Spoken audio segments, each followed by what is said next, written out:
crítico y debemos realmente actuar. Si nosotros comprendemos la fractura de pelvis y los métodos de estabilización, mejoramos el pronóstico y podemos disminuir las complicaciones. Para esto que decimos la compresión de la fractura, hay clasificaciones, no vamos a ir a ahondar, pero las que más se utilizan son la clasificación de Tile, con la del tipo A estable, el tipo B inestable rotacionalmente y el tipo C inestable rotacional y vertical. Estas sí o sí deben requerir de fijación externa, estas se expecta y estas habitualmente no lo requieren. Nosotros nos valemos de unas radiografías que son la incidencia antero-posterior, la incidencia inlet o de entrada y la incidencia outlet o de salida, pero bueno, en distintos lugares, depende del lugar donde estemos actuando, podemos tener acceso a la tomografía, donde podemos ver mejor cómo se comporta la articulación sacroiliaca posterior y cómo se comporta el sacro. Podemos tener también acceso a esto, que es la reconstrucción 3D, donde podemos llegar a conocer un poco más el estado de la fractura. Y después, bueno, nos empezamos a plantear los tratamientos quirúrgicos, si solamente iniciamos el fijador externo, si a futuro lo vamos a programar para la estabilización interna con tornillos canulados, o definitivamente se le van a colocar placas con tornillos. La fijación externa en la pelvis se puede hacer de dos maneras. Nosotros tenemos la fijación supraacetabular, o la fijación en cresta ilíaca. La supraacetabular, en este momento nosotros la hacemos desde hace prácticamente 6 años o 10 años atrás, en donde tenemos un amarre muy bueno a nivel de la parte supraacetabular de la pelvis, y no tanto en la cresta, que es un elemento de sustento más flojo. Entonces, un clavo de Jans de 6 milímetros por lado, un amarre firme, está la fijación supraacetabular, es una técnica percutánea, rápida coloración, incitamos la radiología. La fijación en cresta ilíaca, la estabilización es débil, se aflojan los clavos, la infección de los clavos y pines aparece con más frecuencia, es necesario 2 o 3 pines, y la compresión de partes blandas a nivel abdominal. Gracias. Bueno, con una fijación externa supraacetabular, haciendo una maniobra de cierre de anillos, podemos cerrar la sínfisis pubiana y la apertura de la articulación sacroiliaca con los ligamentos sacroiliacos anteriores. En este esquema de fuerzas, este es un slide que me facilitó el doctor Fulvio Raza, Argentina, del Hospital Ajerich, tuvo la gentileza de proporcionármelo, donde vemos que la fuerza de carga, fíjense, en la que va hacia el suelo y la que viene del suelo hacia el cuerpo, se juntan en el nivel supraacetabular. ¿Esto qué significa? Que en esta línea de fuerza, en esta línea de carga, es mejor colocar el Jans y no en la cresta ilíaca, que fíjense que queda por fuera de las líneas de carga. Una vez que estamos con una fractura de pelvis cerrada, hemodinámicamente inestable, hacemos la estabilización ósea y también el control de sangrado, que eso ya parte con los cirujanos a través de un packing, o puede ser a través de la angiografía utilizando la embolización. Ahora, si es estable, podemos esperar, podemos hacer estudio, observación y estudiar cada caso. La fijación temprana de la pelvis inestable reduce, sabemos, la morbilidad y los días de internación.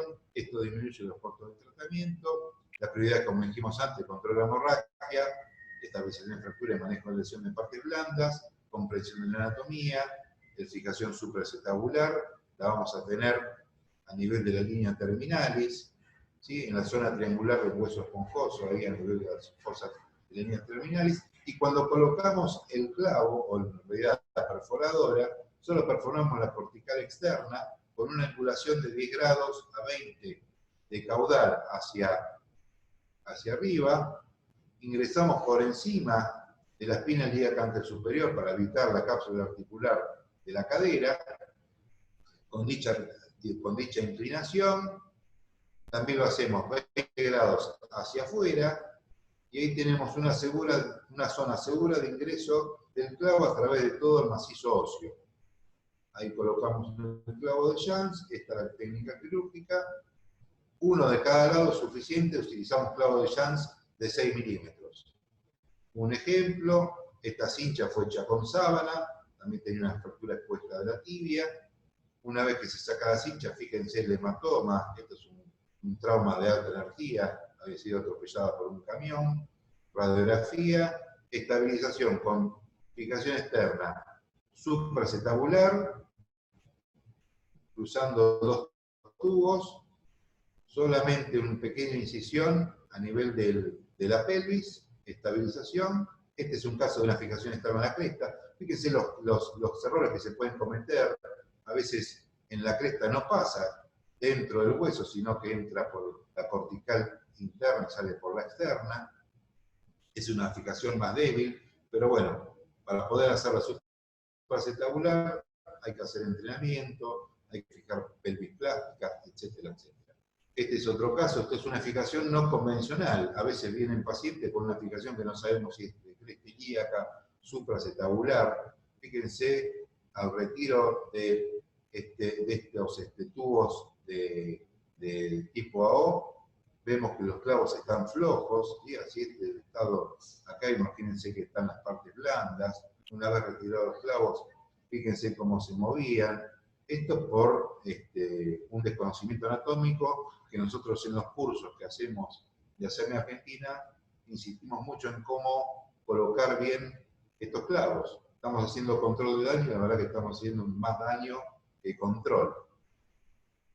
Con respecto a huesos largos también es interesante cómo colocar los clavos, siempre son en forma perpendicular al hueso, comenzando por el segmento más corto, empezamos un testeo, la fijación a través de la perforación a través de la broca indicada para cada clavo, la colocación del tutor externo y estabilización. Algunos casos de politrauma grave con lesiones asociadas, fíjense, fractura de pelvis, fractura de fémur, fractura de húmero, traumatismo cráneo severo, tratamiento inicial, estabilización de la pelvis, estabilización del húmero, control de daño, quizás control de temprano total, ¿sí? Del húmero. Fíjense, el fémur siguió con ese fijador externo, llegó a la consolidación y no requirió de un segundo método para su estabilización. La pelvis sí fue convertida a fijación interna. Otro caso, heridas graves de los miembros con una fractura supraintercondilia del lado derecho, una fractura de cadera del lado izquierdo y una fractura de fémur del lado izquierdo, una estabilización puente que también nos ayuda a recobrar la articulación y ver después cómo va recuperando el paciente, la fractura de cadera estabilizada con fijador externo según técnica también monolateral y con el mismo montaje aprovechamos para hacer una reducción anatómica del fémur. Este es el estado momentáneo del paciente, ¿sí? Y uno ya lo saca estabilizado. Después, uno tiene que ver los parámetros y realmente, desde el punto de vista clínico, resiste la cirugía, este paciente falleció por una cuestión de trauma de cráneo. Esto, bueno, si el doctor Bon Giovanni está mirando, se va a poner contento, porque a veces nosotros tenemos disponibilidad de tener un montaje de Ilizarov, en el caso que lo requiera el paciente, y que no dé tiempo para poder hacerlo. No es habitual. Otro caso, una fractura de tercio proximal de fémur, estabilizado en ese momento, como control de daño. Otra fractura en el contexto. Todo esto les muestro yo y es contexto de traumatismo grave de cráneo, ¿sí? Porque parece una fractura simple, pero viene asociado con TEC grave. Una fractura de tibia y una fractura de pelvis, donde se le hace la construcción del tutor puente en la tibia y un tutor supraacetabular a nivel de la pelvis. Otro paciente, control de daño a nivel del húmero, fíjense con consolidación, acá se aplicó también el mismo criterio. Otra fractura de húmero con el mismo criterio, de fémur, perdón. Fractura de pelvis asociada al fémur, estabilización del conductor externo supraacetabular, y en este caso sí, dado que las condiciones del paciente urgían, se colocó el tutor de la manera sin poderla reducir, pero bueno, haciendo solamente la estabilización en lo que entraba como control de daño. Este es otro paciente en el contexto de un politrauma, donde vemos que está derivado por un síndrome compartimental. Fíjense, esta tracción esquelética estaba, a mi entender, muy elevada, ya con un compartimental a nivel de la tibia. Si nosotros miramos, tenía una fractura expuesta, fue diagnosticada. Lo que realizaba era una fractura de fémur asociada. Colocamos esta fractura segmentaria que tenía su tibia. Decidimos colocar la fijación interna en tibia por segmentos, segmento proximal, segmento medial, segmento distal, y colocar una fijación externa en fémur. Dejamos la rodilla libre para la movilidad. Fijación en fémur, fijación en tibia. Fijación en tibia la dejamos anatómica y esperamos a ver la recuperación, por si queríamos pasarle un clavo o algún otro método. Y la verdad que él siguió con la fijación externa, con este resultado final y con esta clínica final. El mismo paciente, esto es lo importante, ¿no? Tratar de, si tenemos tiempo, de la reconstrucción anatómica. Más un caso, un paciente con una fractura de astrágalo, fíjense, una fractura con minuto astrágalo. Esta es una caída de 30 metros de altura, donde para hacer el inicio control de daño hemos colocado un tutor puente de tibia al calcáneo del primer metatarsiano, haciendo el ligamento taxis y aguardando la cirugía definitiva con lo que dijimos recién, respetando los días convenientes para la cirugía definitiva en este politrauma.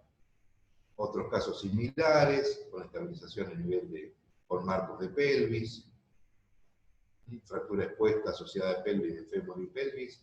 O sea, en la práctica nosotros tratamos de realizar tratamiento inicial y definitivo. Si lo podemos convertir, mucho mejor, pero si no lo podemos convertir, ya lo tenemos alineado en posición correcta los clavos, que sabemos que no se van a aflojar, y con posibilidades de formación de callo. La fijación definitiva dijimos que ya la vamos a tener cuando la inflamación está controlada, a los 10 días, o si no, dejar pasar las 3 semanas. La fijación puede ser a través de tornillos canulados. Ya terminamos. Otro tipo de tutor externo con fijación supraacetabular. Este es un tutor externo que puede realizar compresión. Se le agrega la colocación de un tornillo canulado de compresión sacroilíaco por la apertura sacroilíaca posterior. Otro caso donde también se lo convierte, es un caso de fijación, digamos, combinada entre la fijación interna y la fijación externa, con este resultado final. Otra paciente también con un tratamiento combinado, interna-externa, con este resultado final. Bueno, y a veces, como les decía, disponemos quizá en algunos lugares de fijadores externos que tenemos guardados, y bueno, tenemos que estabilizar de alguna manera la tibia, si es una fractura interarticular, una fractura de húmero, ¿sí? Fractura intraarticular de meseta tibial, de platillo tibial, de fractura de húmero asociada, podemos tener variantes. Fundamental, todo esto lo hacemos ¿para qué? Para una vez que tenemos el paciente estabilizado, ya a las 48 horas podemos, ya en terapia, cuando esté en la cama, comenzar con esto que es la rehabilitación. Fundamental para la mejora de la circulación, de los tejidos blandos y la recuperación del paciente. Esto tenemos que estar entrenando, estar al lado de los kinesiólogos para decirles cuáles son los pasos a seguir. Los fijadores externos son seguros. Si el paciente responde, puede cargar peso.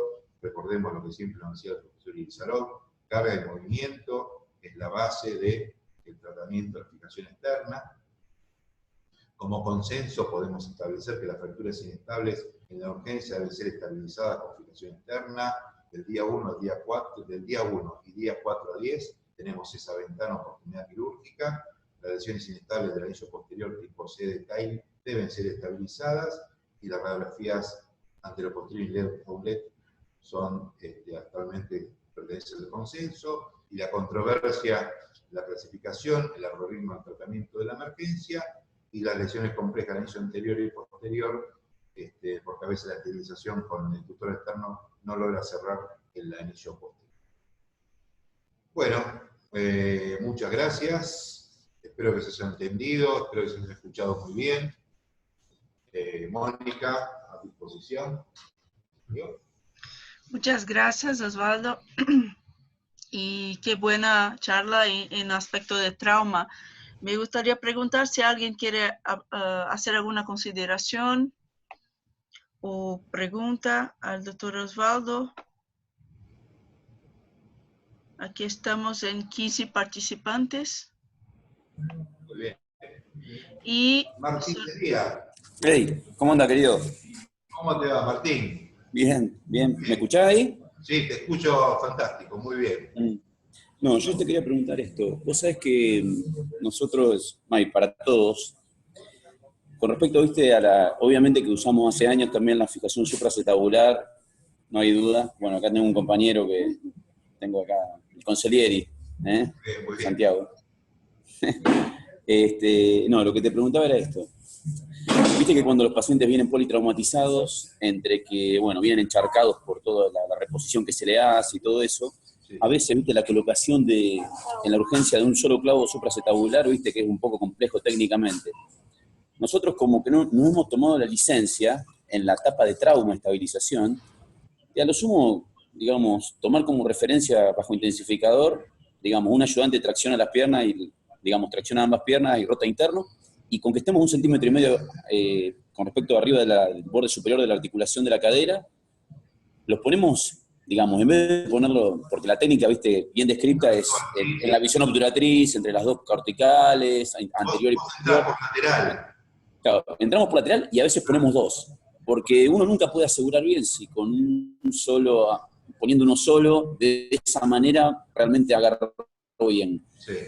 Y es como que nos dejamos toda la parte académica de la colocación en visión obturatriz solamente cuando al fijador lo vamos a dejar definitivo, por ejemplo, un paciente con talla vertical, o cuando lo vamos a usar como sustento, viste, de la reconstrucción, que lo pones como, en vez de como compresión, como banda de tensión. Sí. Te quería preguntar si ustedes se toman esa licencia, les quería preguntar a los demás si también lo hacen. Yo, perdón. ¿Se entendió, no? Te cuento, sí, claro. Yo he visto fijación externa de la parte lateral, ¿sí? Con el fijador de Glísaro, con el anillo de Glísaro. Claro. Perfecto.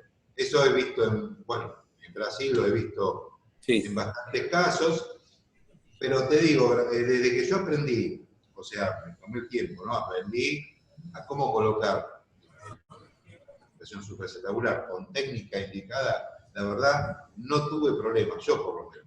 He colocado aproximadamente en el cruce, nosotros hemos tenido, yo hasta que me vine acá, hemos tenido 60 pelvis.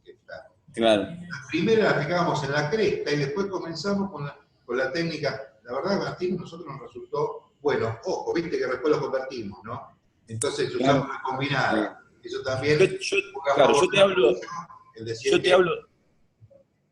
Perfecto. Yo te hablo de supracetabular, poniéndolo supracetabular lateral, o sea, supracetabular seguro, pero en vez de porque a veces veo que con el paciente muy encharcado, a veces el paciente un poco obeso, viste, hacer la fijación, viste, de adelante hacia atrás, en la visión obturatriz, y con la anestesista y el cirujano saltando arriba del paciente, es medio difícil, ¿viste? Está bien, podés abrir también un poquito más, no solamente yo, trato de hacer. Claro, está bien. Abrir más y con los dedos palpar bien el sector donde vas a ingresar y con eso irías bien. Pero bueno, son sugerencias y me parece válido porque realmente una persona que no está habituada al método puede colocarlo en forma lateral y con eso solucionar también y estar más rápido a pelvis, lógicamente. Está muy bueno. ¿Sí? Yo no sé si vos, Martín, tenés acceso al plan C o alguno del auditorio tiene acceso al plan C. Sí, yo doy mi opinión y ya corto, así habla Juan Carlos, que quiero que quiera hacer una pregunta. El Canon C nosotros lo tenemos, no tenemos el oficial, tenemos uno hecho más fato en casa, como decimos en Argentina, pero vos sabés que lo hemos abandonado porque realmente ahora con la fijación supracetabular, para lo que uno necesita, que es la inestabilidad hemodinámica, se puede cerrar tanto adelante como atrás, lo contenés bien, y ningún paciente de estos se opera ante los definitivos, salvo el paciente que realmente enseguida se estabilizó, porque siempre tiene alguna comorbilidad antes de los 6 o 7 días. Y como sí o sí lo que hay que hacer es la fijación posterior, ¿viste? El Clan en sí te deja una contaminación, ¿viste? Que por eso medio lo hemos prácticamente abandonado. Lo tenemos como una pieza de museo, casi. Mirá vos. ¿Sí? Bueno. Te digo, te comento. Y a ver, Juan Carlos, ¿qué quiere decirnos? Hola. Una pregunta, doctor Osvaldo.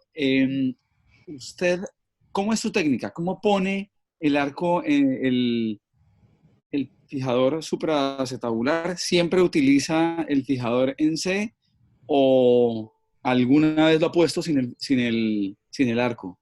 No, siempre lo he colocado con el arco. Sí, siempre lo he colocado con el arco. Gracias a Dios disponemos de arco en C. Ahora, en el caso que no lo tenga, quizás lo más seguro, lo más palpable, sería hacer una fijación en la cresta. O sea, nosotros tenemos que pensar sí o sí en estabilizar esa pelvis. Quizás sea más fácil a través de los clavos, porque lo tenemos más superficial en la cresta ilíaca. Ahora, si dispongo de arco en C, yo lo prefiero hacer con técnica. Arco en C, antero-posterior, podemos hacer también incidencia inlet y outlet, para ver hacia dónde nos dirigimos, y con eso podemos ver que nos estamos ingresando en la pelvis, ¿no? Ok.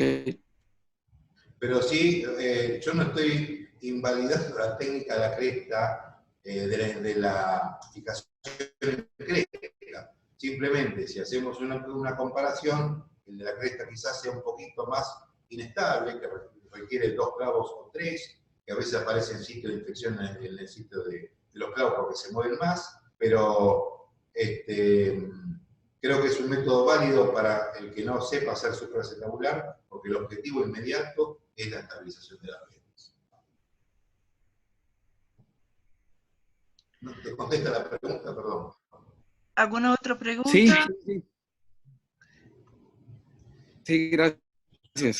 Solamente tenía esa duda de si hacía la técnica utilizando todas las protecciones para colocarlo y si no contaba con el arco en C, si en algún momento pensaba en hacerlo sin arco en C, pero veo que lo hace, prefiere hacerlo hacerlo en la espina ilíaca antes que hacerlo a ciegas. Sí, señor. Gracias. Yo quería preguntar algo a los demás, y era con respecto a si ustedes aplican este concepto que yo transmito, no solamente en la pelvis, sino en los huesos largos, de dejarlo lo más anatómico posible, el hueso en cuestión, ¿no? En reducción. No sé si tienen el mismo problema que quizá nosotros tengamos en Argentina, que quizá los materiales tardan mucho en aparecer, y nosotros tenemos que calcular que debemos dejarlo como tratamiento inicial y definitivo. Ahí se le pasa exactamente lo mismo.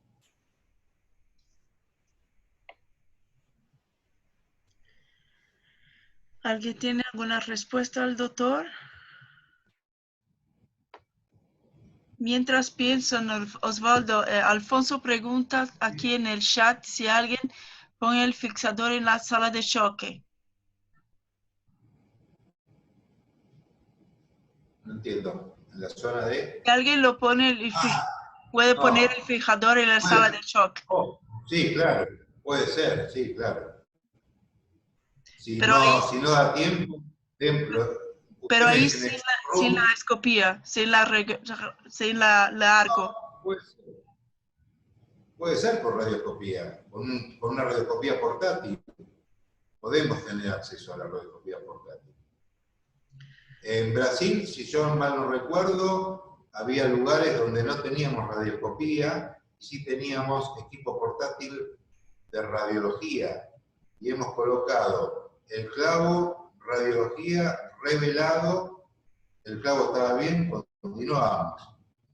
Eso lo hemos hecho en algunos hospitales de Brasil. Después, con el advenimiento del arco en C, hay arco en C portátil que puede disparar tranquilamente y ver la imagen en el momento. Nosotros acá disponemos de un equipo portátil que podemos ver la imagen en el momento. Pero yo sé que en todos lados no. Muchas gracias a todos. Y se puede poner también en terapia. Muchas gracias a todos los participantes. Así pasamos al caso clínico. Hoy toca al doctor Alfonso Mesa de México. Alfonso, ¿tú puedes poner tu presentación?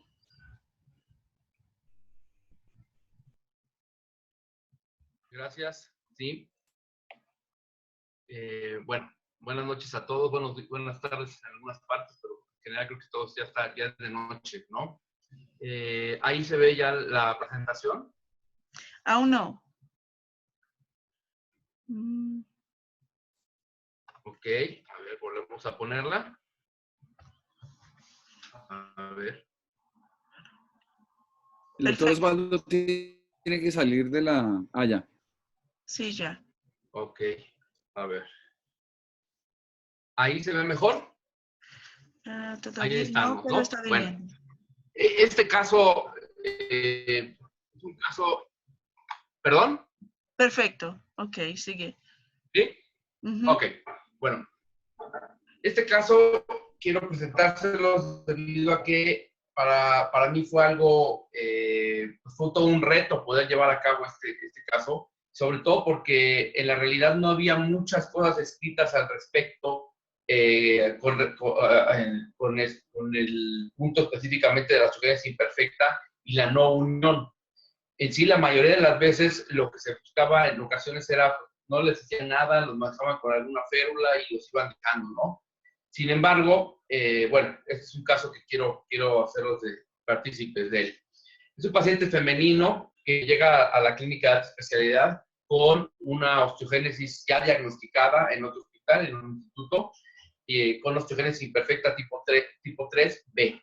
Para que recordemos, la tipo 3 es la osteogénesis imperfecta más agresiva que el paciente queda vivo, con una gran cantidad de deformidades y una gran cantidad de fracturas. Asimismo, esta osteogénesis, al hablar de A y B, es si tiene dentinogénesis y si no tiene dentinogénesis. En este caso, no tiene dentinogénesis imperfecta. Por eso es que la subclasifican en B. Este paciente fue atendido inicialmente en otra institución y posteriormente llegó con nosotros para el manejo integral ya en la clínica de osteogénesis imperfecta. Nosotros la dimos de alta en el 2014 en nuestra clínica. Ella previamente había tenido varias aplicaciones de ácido zoledrónico, una dosis aproximadamente de la que se maneja internacionalmente de 0.5 miligramos por kilogramo de peso cada 6 meses. Y de alguna forma este ácido zoledrónico le había quitado molestias, se había sentido todavía mucho mejor. Sin embargo, el motivo de la consulta era que de alguna forma la niña venía con un problema en ambos fémures. Como tal, como antecedentes importantes, el punto de gesta 1, una fecha de nacimiento del 2 de febrero de 2012. En su control prenatal se le hicieron varios estudios de ultrasonografía donde detectaron múltiples fracturas en fémures, tibias y en extremidades superiores. Por lo tanto, se consideraba un embarazo de alto riesgo y fue manejado por perinatología, quien decide hacer que naciera directamente por cesárea, lógicamente. El momento del nacimiento es atendida en el hospital y posteriormente se transfiere a la institución para el manejo directamente de sus fracturas y aparte por el manejo de la terapia intensiva que se requería de este paciente. Posterior a ello, la dan de alta y se le va dando el seguimiento progresivo. Ella, en la actualidad, cuando llega ya con nosotros, y llega con nosotros en el 2014, 2 años después de su nacimiento, ya traía un total de 12 fracturas, que la mayoría de ellas habían sido tratadas con férula, a excepción de una. Fue valorado también en el equipo por parte de pediatría, de genética, de endocrinología, rehabilitación y ortopedia. Y pudimos constatar nuevamente el diagnóstico que se le había dado a este paciente. Por lo tanto, se inicia el protocolo de manejo. A la exploración física encontramos el clásico paciente con osteogénesis imperfecta que llega a nosotros en una sillita de ruedas, que realmente era más como una carreola que una silla de ruedas. En ese momento algo poco cooperadora, pero posteriormente se volvía más, se tranquilizaba. Sus extremidades las movía con mucha dificultad, ya venía con algunas fracturas consolidadas, entonces pues podía hacer movimientos como este, ¿no? El cráneo es un cráneo con macrocefalia, como ustedes saben, la cara típica del paciente con osteogénesis imperfecta, triangular, con escleras, en este caso sí tenía escleras azules, no presenta dentinogénesis imperfecta, el cuello es un cuello corto, el tórax característico con una quilla muy aumentado como forma de paloma, un compromiso, sin compromiso cardiopulmonar, y eso es muy importante hacer notar porque en ocasiones el problema que tienen ellos también a nivel torácico condiciona una gran limitación para la cuestión cardiológica o pulmonar. El abdomen, en el caso de ella, globoso simplemente, no hay diástasis de los rectos y tampoco encontrábamos ningún tipo de hernia, lo cual también es frecuente verlo en este tipo de osteogénesis tipo 3, con, lógicamente, con evidente deformidad en las extremidades, y radiográficamente también, y clínicamente observamos una escoliosis toracolumbar. Al estar explorando los miembros torácicos, encontramos ausencia del tercio medio de ambos húmeros con una franca pseudoartrosis. En sí, el término de los húmeros prácticamente se empunta de lápiz. En miembros pélvicos encontramos abducción de las caderas, rodillas en rotación externa, con mucho dolor, principalmente en el miembro pélvico izquierdo, a expensas del fémur. Una gran hiperlaxitud, pero sin mayor compromiso. Lógicamente la fuerza en los miembros se encuentra alterada. Hicimos estudios radiográficos. Estos son los iniciales. Cuando el paciente fue tratado en la institución, nos mandaron los estudios, son los que se trataron, y lógicamente el dolor que tenía la niña era porque en este lado encontramos una fractura que no había consolidado, y se observaba lógicamente este problema con deformidades y con una pérdida importante de masa ósea.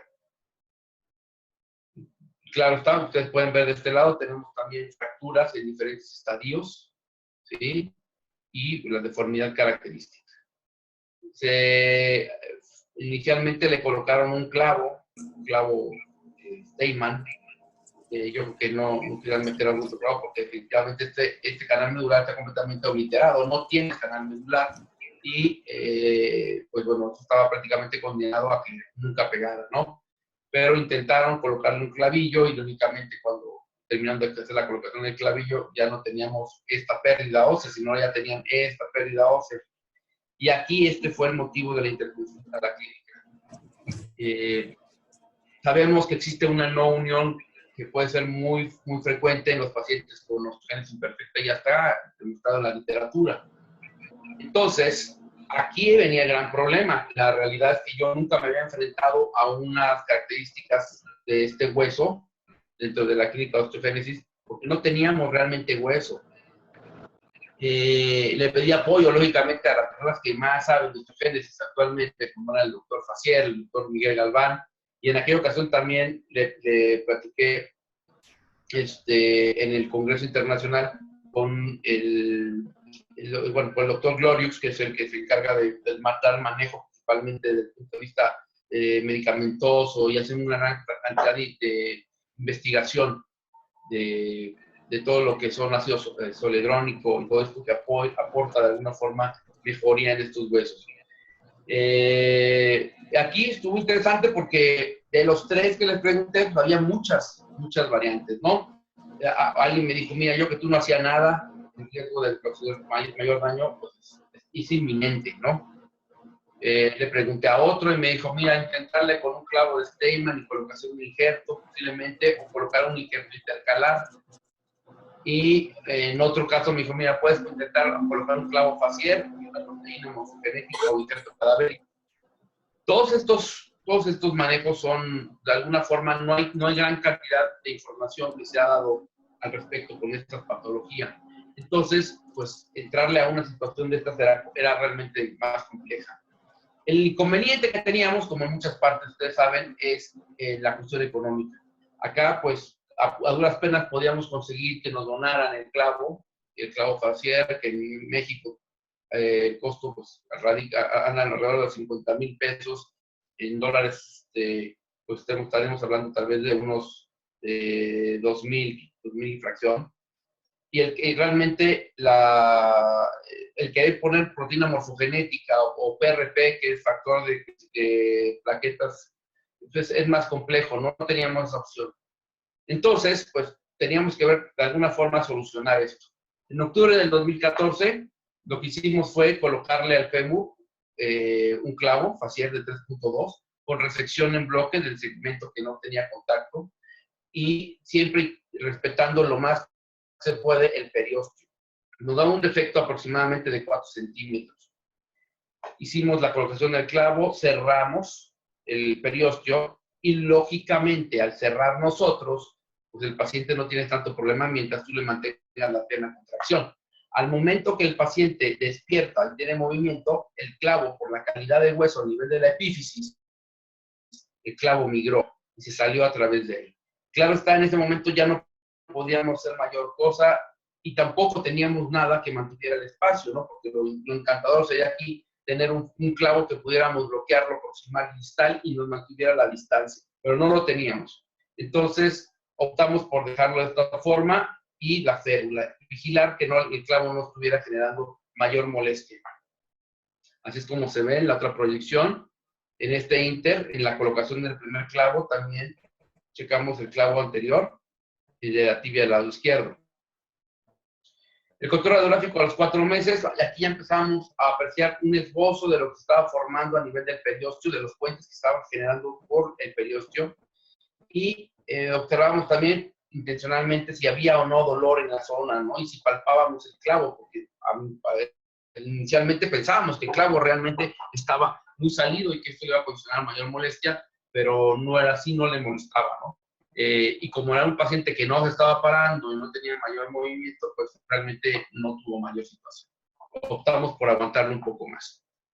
A los 6 meses, ya en abril, se pudo observar que ya existía una formación ósea, ya con un hueso un poco más cilíndrico, y optamos por hacer una pequeña incisión en la rodilla para regresar el clavo macho a través de esta situación y colocarle un poco de injerto en esta zona para evitar que esto migrara. De alguna forma ya teníamos hueso creado en esta situación, en esta parte, y eso impedía que pudiera haber una compresión nuevamente y que el clavo saliera a través de la rodilla.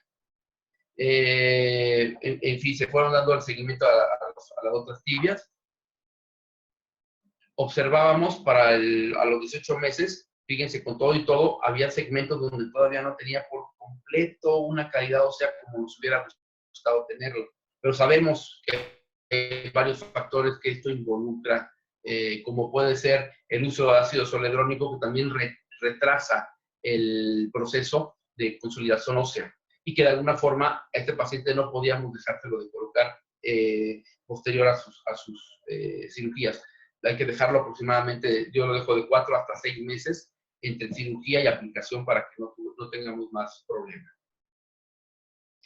A los 24 meses de evolución, esta es la imagen que tenemos. El clavo sigue funcionando exactamente igual. Volvió a migrar un poquito hacia esta parte, pero ya menos. Y bueno, la paciente pues toleraba mucho mejor esto. La paciente vive en provincia, viene de vez en cuando a la ciudad para hacerle el control.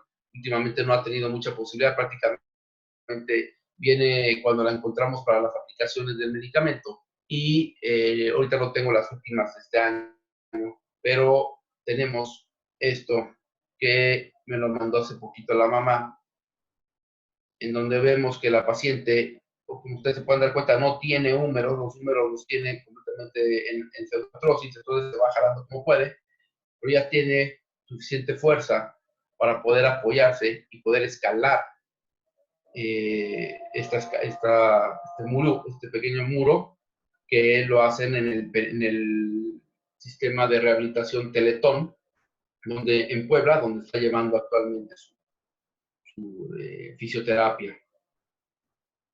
A lo que quiero llegar con esto, y para mí fue lo que me llamó más la atención de este caso, es que siempre hemos pensado que el paciente con osteogénesis imperfecta, como su nombre lo dice, el generar hueso o el crear hueso, pues definitivamente no es lo de ellos, ¿no? Efectivamente, la calidad del hueso no es la misma que la que generamos, que no lo tenemos, pero la capacidad de remodelación y la capacidad de generación ósea puede ser exactamente la misma.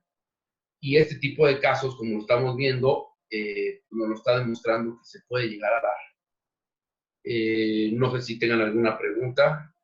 Agradezco mucho la atención. Simón. Muchas gracias, Alfonso. De verdad. Juan Carlos tiene una pregunta. Dale, Juan. Alfonso, en estos pacientes, ustedes manejan un protocolo de resortivos óseos, lo que sea, pero en este paciente en el cual tienes una reabsorción del hueso o no tienes tanto hueso, ¿cambiaste el protocolo? No, el protocolo no lo cambié. El protocolo lo dejé como se encontraba. ¿Y esto por qué era? De alguna forma, el protocolo lleva ya muchísimos años llevándose a cabo y no lo iniciamos nosotros en México. El protocolo inició en Montreal con el doctor Glorius. Y el Alfonso, protocolo ha funcionado adecuadamente. Te escucho, Juan. Perdóname, te interrumpo un segundo. Yo sé que sabes que conozco el protocolo, pero lo que te estoy diciendo es, en este caso que no es el paciente en el que comúnmente se hace este tipo de protocolo, sino es un paciente diferente en el cual tienes llámalo como quieras, un retardo, una no consolidación. Sabemos que los antirresortivos tienen también algún efecto sobre eso y por eso se utilizan en momentos específicos. Por eso la pregunta es, ¿cambiaste el protocolo en algún momento? ¿Pensaste en hacer algo diferente con respecto a los antirresortivos en este paciente? Ya entendí tu pregunta, es que no había entendido bien tu pregunta. Específicamente en este caso, sí. Sí, el manejo con específicamente ácido zoledrónico, lo iniciamos después del 1 año y medio. Cuando vimos que ya tenías un hueso adecuado, en ese momento volvimos a utilizarlo, porque sabíamos que nos iba a retardar todavía más la posibilidad de que tuviera la formación ósea, ¿no? Sí, claro, por supuesto, sí se hizo, específicamente en este caso, sí. Alfonso, y tengo que hacerte una contrapregunta a eso. 1 año y medio, ¿y qué decidió que fuera 1 año y medio? ¿Por qué no lo hicieron antes? ¿Cómo tomaron esa determinación? ¿O cómo la tomaste? Por la calidad ósea. Ya cuando vimos que tenías un suficiente contacto óseo, en ese momento optamos por empezarlo a hacer. Lo que vemos también es que esos pacientes, cuando los dejas más de 1 año sin el tratamiento, empiezan con dolores óseos generalizados y empiezan con algún tipo de fractura en otras zonas.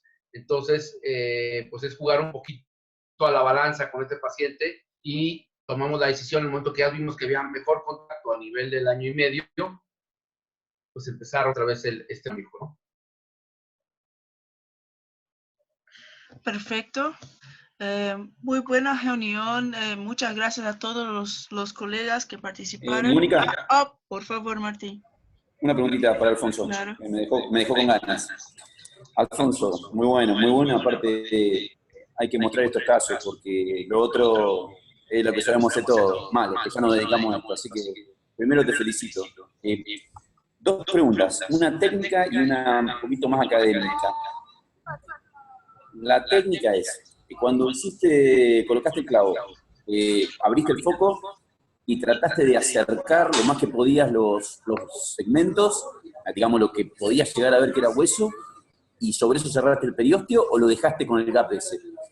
Y la segunda pregunta es más académica en este sentido. Este es un caso que claramente, con la poca, más en esta forma, en esta grado 3, que con las pocas publicaciones que hay, ¿qué te parece, digamos, para publicarlo, digamos, en el sentido qué te parece que fue?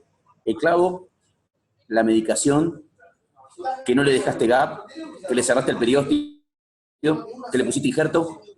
Es una pregunta con el diario del lunes, pero no sé, ¿qué estás pensando? No sé si si se entiende a lo que me refiero. O sea, primero la pregunta técnica y después la otra.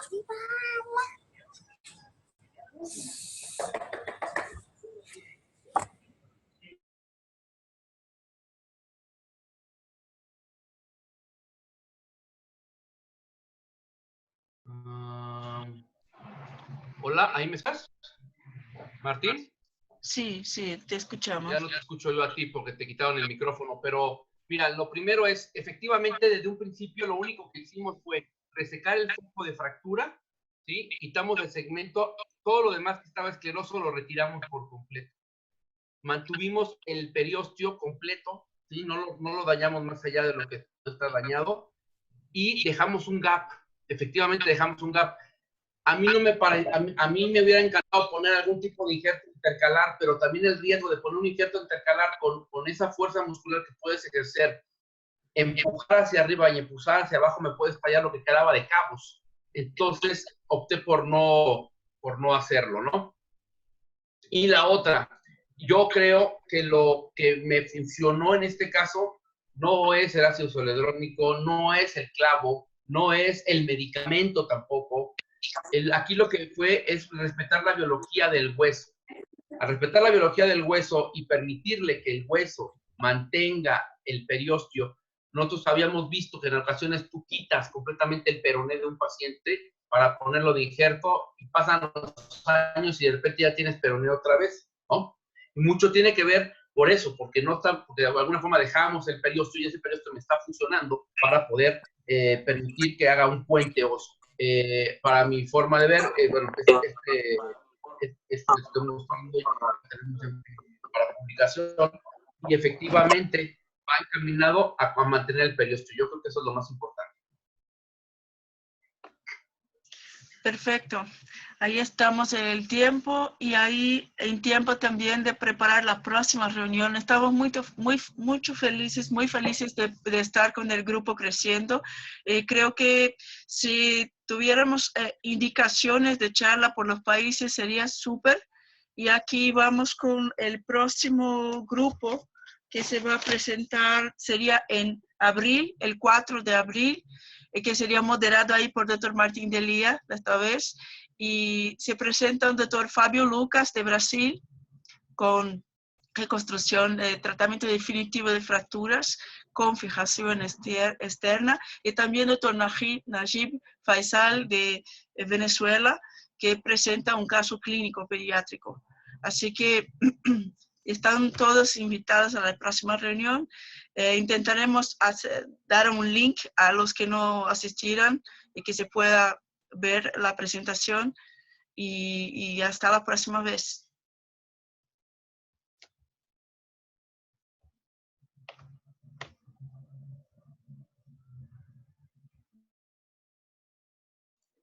Gracias, Moni. Gracias, buenas noches a todos. Bueno, hasta luego, hasta siempre. Nos vemos pronto. ¿Ya terminó?